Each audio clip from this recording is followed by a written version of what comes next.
సంగారెడ్డి టౌన్లో చెరువు ఇది మహబూబ్ సాగర్ కింది బజార్ చెరువు. ఇప్పుడు దాదాపు ఈ 6 రోజుల నుంచి 7 రోజుల నుంచి భారీ వర్షాలతోటి సంగారెడ్డి చెరువు మహబూబ్ సాగర్ ఏతుందో బాగా అలుగు వారుతున్నది. మరి ఇంచుమించు సంగారెడ్డి నియోజకవర్గంలో చెరువులన్నీ కూడా నిండిపోయినాయి, అలుగులు కూడా వారుతున్నాయి. ఈరోజు సంగారెడ్డి మహబూబ్ సాగర్ చెరువు విజిట్కి వచ్చినాను. మెయిన్ ఏంటంటే ఇక్కడ ఈ గుర్రం డెక్కు అది చెరువు అంతా గుర్రం డెక్ అంతా నిండిపోయి ఉండే. ఇదంతా కూడా ఈ వర్షాలు పడడం వల్ల మనకు ఈ చెరువు నిండిపోయిన మొత్తం అల్లుకపోయింది. మొత్తం అంతా చెరువు అంతా కూడా అల్లుకపోయింది గుర్రం డెక్కు. ఈ గుర్రం డెక్కు ఉండడం వల్ల ఇక్కడ ఉన్న ఈ బెస్త వాళ్ళకు చేపలు పట్టడము, చెరువులో దిగడం ఇబ్బందికరంగా ఉండే.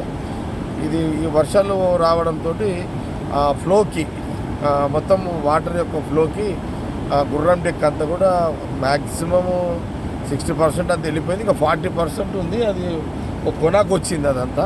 ఇప్పుడు దాన్ని కూడా అదంతా కూడా పోయేటట్టుగా వాళ్ళందరూ ట్రై చేసుకుంటున్నారు. మనం హెచ్ఎండే నుంచి కూడా ఒక మిషన్ కూడా ఇక్కడ గుర్రం డెక్కు తీయడానికి ఒక మిషన్ కూడా ఏర్పాటు చేసి కూడా దాదాపు ఎన్ని నెలలు అయిందిరా? 5 నెలలు అయింది. ఇంకా బహుశా ఇది ఇంకొక 5 నెలల్లో 1 ఇయర్ ఉండాల్సి వస్తుంది ఇదంతా. కాబట్టి మొత్తం మీద ఇప్పుడు అలుగు కూడా మంచి 5-6 రోజులు అలుగు వారడంతో గుర్రం డెక్ అంతా కూడా వెళ్ళిపోతుంది. కొంత వాటర్ కూడా కొంత ఫ్రెష్ వాటర్ కూడా రావడం జరిగింది. అదే ఒకసారి ఎట్లుంది ఏంది అనేది చూద్దామని వచ్చాను. అలుగు కూడా చాలా పెద్ద ఎత్తున అలుగు కూడా దాదాపు ఒక 5-6 రోజులు పెద్ద అలుగు కూడా వాడుతున్నాయి. అంతా కూడా అలుగు కూడా వాడుతుంది.